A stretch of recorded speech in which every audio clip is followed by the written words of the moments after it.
සානක පළවෙනි වතාවට මාමණ්ඩිවයි නැන්දම්මවයි හම්බ වෙන්න ඇවිල්ලා. මේ ළමයා මොනවද කරන්නේ? මම අංකල් රවින්දු බණ්ඩාරනායක. රවින්දු බණ්ඩාරනායක? අර එළවල ICT කරන්නේ. මේ ළඟදී හැවුලොක් කළ පත අවුරුදු උත්සවයක් කරේ. අර රෑවෙන් එහෙනේ ෂෝ එකකුත් කරා කිව්වේ. හනා එහෙමත් ආවා කිව්වේ. නෑ නෑ. මම රවින්දු බණ්ඩාරනායක සර් ක්ලාස් කරන තැන එහා පැත්තේ රෙදි කඩයක් කරනවා. මේක සාදේ හරියන්නේ නැහැ. ඔය ඒකට රවින්දු බණ්ඩාරනායක නෙවෙයි. අයියෝ නෑ අංකල්. එතකොට ෂෝ එකට හනා ආවෙත් නැද්ද? නෑ නෑ ෂෝ එකට හනා ආවා. එහෙනම් ප්‍රශ්නයක් නෑ. දැන් මේ සම්බන්ධය ගැන පුතාගේ ගෙදරින් දන්නවද? ඔව් අංකල්. එහෙනම් හොඳයි.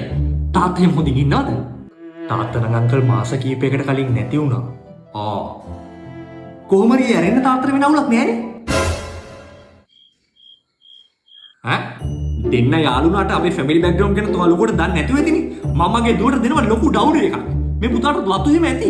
අපට අංකල් පොල්ලත්තක් තමයි තියෙන්නේ. ඒකේ තියෙනවා 40ක් විතර. පොල්ලක් කර 40ක්? නෑ නෑ ගස් 40ක්. ගස් 40ක්? මේක සාදේ හරියන්නේ නෑ. ඒ ගස්වල කුරුම්බ එහෙමත් තියනවද? ඔව්. එහෙනම් ප්‍රශ්නයක් නෑ. කොහොම හරි මගේ මේ හැම දේපලක්ම දවසක මගේ දුවට තමයි. ඒ කියන්නේ ඔයාට. මට අංකල් ඇත්තටම දීපල ගැන නම් කිසිම ආසාවක් නෑ. එහෙම කියන්න එපා පුතා. හරිනම් ඔයා මේ දේවල් මගෙන් අහන්න ඕන. අහලා නැද්ද කතාවක් තියෙනවා දුව බඳින්න කලින් අම්මා දිහා බලන්න කියලා. දුව බඳින්න කලින් අම්මා දිහා බලන්න? ඇන්ටිත් හොඳයි. එහෙම නැට ඉතින් ඇන්ටි අංකල්ලා බැඳලානේ මට දුව හොඳයි. Se acabó.